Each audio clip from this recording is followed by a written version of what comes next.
Bom dia, pessoal, tudo bem? Estamos, iniciando mais uma semana de aulas, estamos aí bem no meinho do nosso quarto bimestre, tá? Então, falta pouco tempo para terminarmos o ano letivo. Vamos nos dedicar, vamos nos organizar para a gente não perder tempo, não perder atividades, né? Porque para não chegar ao final do ano, ter que fazer prova final, né? Ficar mais uns dias, enquanto alguns sairão de férias dia 18, alguns só sairão no dia 30 de dezembro, certo? Então, vamos lá. Hoje a gente vai trabalhar com dois mitos.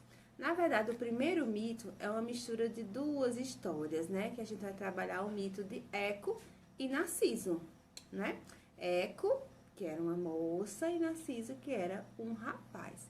E tem uma história que vai acontecer entre eles. Então, eu vou passar um videozinho para que vocês verifiquem várias histórias a respeito de Narciso ao longo do tempo, certo? Desde o início do mito de Narciso e Eco até chegar nos dias atuais, certo? Lembrando que Narciso, né, ele acabou conhecendo Eco e as histórias deles, né, embora sejam histórias, mitos separados, elas se cruzam e formam um mito só, tá? Cada uma tem a sua lição, aí tem a lição de Eco e tem a lição de Narciso, mas as duas acabam se encontrando porque eles vivenciam, né, um momento juntos, tá bom? Então, vou colocar o videozinho agora e já volto para falar com vocês. Em sociedades como as da Grécia e do Egito antigos, o mito possuía grande importância para a organização social. Na Grécia, era por meio da narrativa mítica que os grupos sociais explicavam a origem do mundo, dos fenômenos naturais, o surgimento da humanidade e os comportamentos humanos. Essas narrativas apresentavam acontecimentos ocorridos em um tempo remoto, anterior ao início da história humana. Esses acontecimentos são geralmente desencadeados por criaturas sobrenaturais, como deuses, semideuses, ninfas, entre outros seres mitológicos. A Medusa, por exemplo, era um ser mitológico que transformava as pessoas em pedra.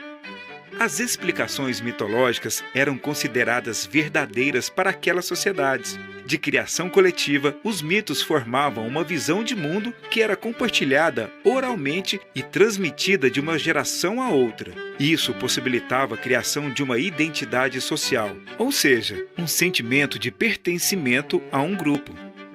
Com o tempo, as explicações mitológicas não foram mais suficientes para que a humanidade compreendesse o mundo. Os seres humanos começaram a buscar explicações racionais, com argumentos que pudessem ser validados. Mesmo assim, os mitos permaneceram na imaginação das sociedades ocidentais graças à arte, manifestada em diferentes estilos e épocas. Por meio dela, as narrativas míticas sobreviveram até os dias atuais. Hoje, é possível perceber elementos míticos em diversos produtos culturais como romances, filmes, obras de arte, histórias em quadrinhos, mangás, peças publicitárias, entre outros. Além disso, várias narrativas míticas foram ao longo do tempo reinterpretadas.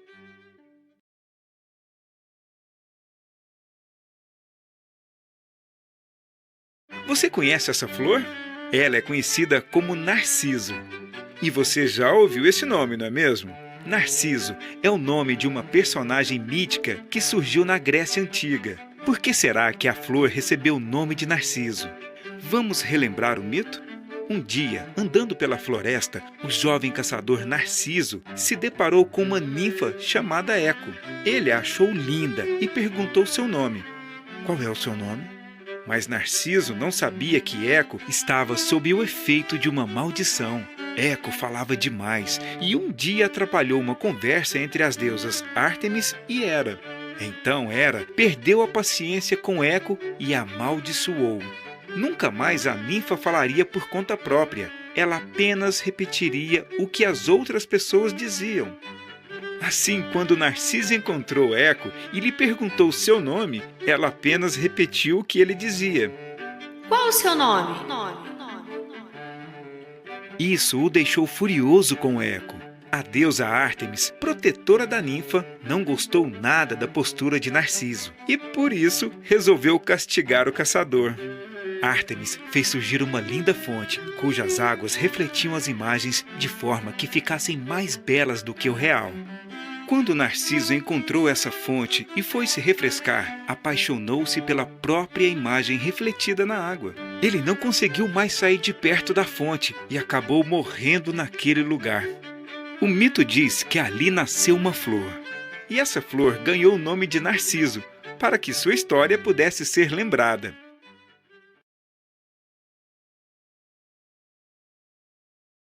Nas artes visuais, uma das mais conhecidas representações de Narciso foi feita pelo pintor italiano Caravaggio no final do século XVI.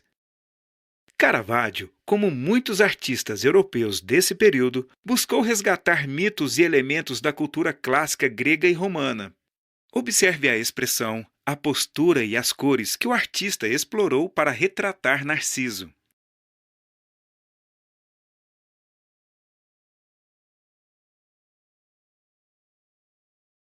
Leia agora um conto do escritor Oscar Wilde. Muitos mitos foram recontados por vários autores. O escritor irlandês Oscar Wilde retoma o mito de Narciso, mas de outra perspectiva. Ele descreve uma conversa que algumas ninfas, chamadas de Oréades, tiveram com o lago após a morte de Narciso. O lago passa a ser uma personagem que age como Narciso ao revelar que também se preocupava apenas com sua própria beleza refletida nos olhos do caçador.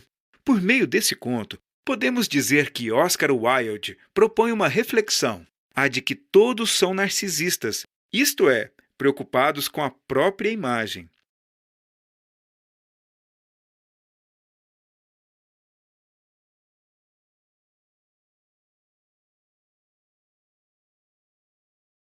Esta tela, chamada A Metamorfose de Narciso, foi pintada em 1937 pelo artista espanhol Salvador Dalí e é mais uma interpretação do mito de Narciso. Essa releitura apresenta uma paisagem com vários elementos. Em destaque, percebemos a representação de um homem agachado à beira de um lago, olhando para o seu reflexo na água. Ao lado desse homem, Dalí representou uma mão segurando um ovo, de onde brota uma flor. As imagens parecem espelhadas, uma feita à semelhança da outra.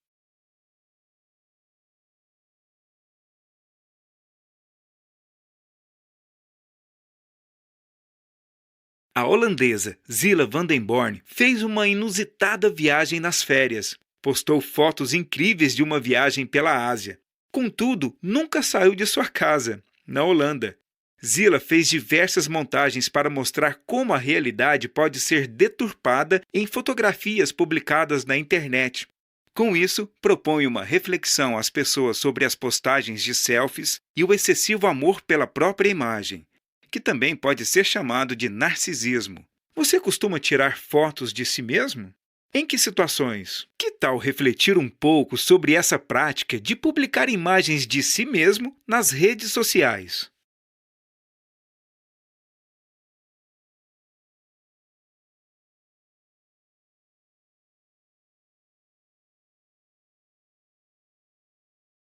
Pois é, né, gente? Então fica essa reflexão, né? Será que nós estamos dando mais valor às aparências, né?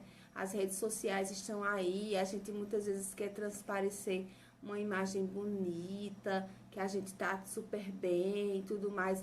Mas será que aquela pessoa que nós colocamos na rede social é realmente quem somos?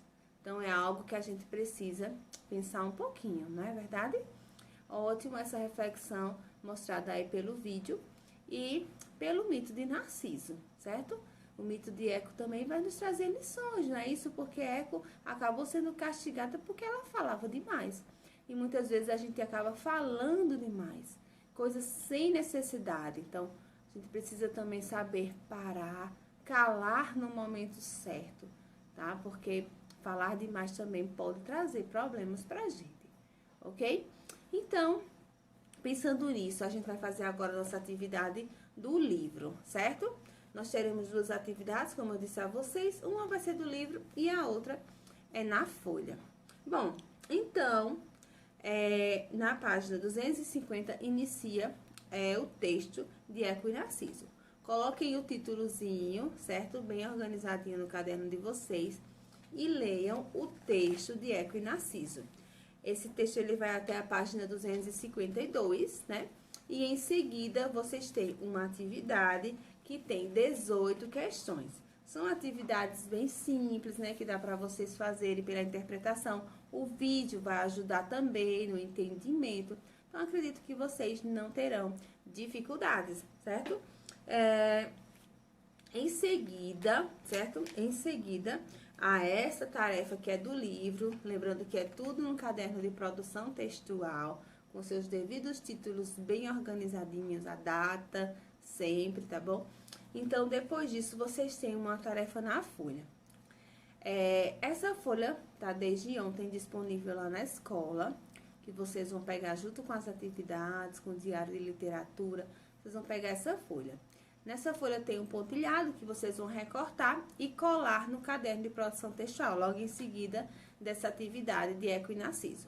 Colhem para poder responder. Então, essa segunda atividade, ela já vai falar sobre outro mito, que é o mito de Orfeu, certo? Então, Orfeu também teve uma história, certo? Dentro da mitologia. E ele também se apaixonou, certo? E aí, a história dele de amor entre Orfeu e Eurídice tem um final, enfim, não é tão, né, agradável. Então, a gente vai ter uma proposta de produção. Vocês receberam aí essa folhinha de vocês com alguns elementos. Primeiro, ele vai contar a história do mito de Orfeu, o início, né? Que Orfeu nasceu nas vizinhanças do Olimpo, que ele era um poeta, ele era cantor e músico, certo? O inventor da cítara, que é um instrumento musical. Seu canto era melodioso, e aí por conta disso os homens mais brutais se amoleciam, né? Eles acabam ficando sensibilizados pelo seu canto. Ele não era forte fisicamente, e aí por isso ele ia para as batalhas não para lutar, mas ele tocava a sua música e com isso ele acalmava as pessoas durante as batalhas, certo? E também ele, durante as tormentas, né, as tempestades que aconteciam, ele também acabava tendo um encontro especial, né? Porque com o seu canto, com a sua música, ele também sabia dialogar com as sereias. E ele era apaixonado por Eurídice, que era a filha de Apolo. Só que quando ela estava indo do casamento, ela estava andando nas margens do rio e apareceu Aristeu, tentou violentá-la. E aí ela acabou tentando fugir, pisou numa serpente e acabou morrendo. E aí, né, Eurídice não casou com Orfeu. E aí Orfeu decidiu que ia buscá-la lá no mundo dos mortos. E ele foi atrás dela, certo? Lá pro inferno, que era o mundo do Hades, né? Que as pessoas quando morriam iam pra lá. E aí quando ele chegou lá, ele começou a sensibilizar as pessoas com seu canto, certo? Vocês vão, a partir dessa parte verde, vocês vão continuar a história, tá? Essa é a parte verde e vocês vão contar o que aconteceu depois da morte de Eurídice, ou seja, quando ele foi lá para o mundo dos mortos encontrar a sua amada, buscá-la. E aí vocês, aqui fala que ele, que Hades, né, estabeleceu uma condição, que Orfeu, né, ele deixou ela ir porque ele sensibilizou com a sua música e ele deixou ela ir. Mas Hades disse, olha, você vai, mas você não pode olhar para a sua amada. Você só pode olhar para a sua amada depois que você sair do inferno, né? Senão você nunca mais vai vê-la. E aí eles foram. E eles foram, né? Orfeu foi indo e Eurídice foi indo atrás dele. Ele sem olhar para ela, porque senão ele ia acabar realmente morrendo de vez. E aí quando eles estavam já chegando, né? Como eles estavam um pouco separados, ele foi olhar para ver se ela realmente estava vindo. E aí, né? Ele olhou para ela e ela acabou se perdendo para sempre nos abismos do inferno. Bom, tem um final triste, né, gente? Mas eu vou dar, assim, como é um mito que vocês podem recriar, vocês podem mudar essa história, tá? Vocês podem criar uma outra versão, certo? Não pode mexer na parte que tá na parte verde, certo? Que é até o momento em que ela é picada pela serpente e morre. Mas a partir do momento que ele vai buscar ela no inferno, aí vocês podem escrever da maneira de vocês, como é que essa história continua e como é que ela vai terminar. Quando for na semana que vem, nas nossas aulas da semana que vem, na terça no sexto A e na quarta no sexto B, vocês vão ler esses textinhos, né? Nós vamos ouvir as produções de vocês, ok? Combinado? Então, são essas duas atividades, Eco e Narciso e Mito de Orfeu, todas duas um caderno de produção que vocês devem fazer durante essa semana, tá bom? Qualquer dúvida é só entrar em contato. Tchau, tchau!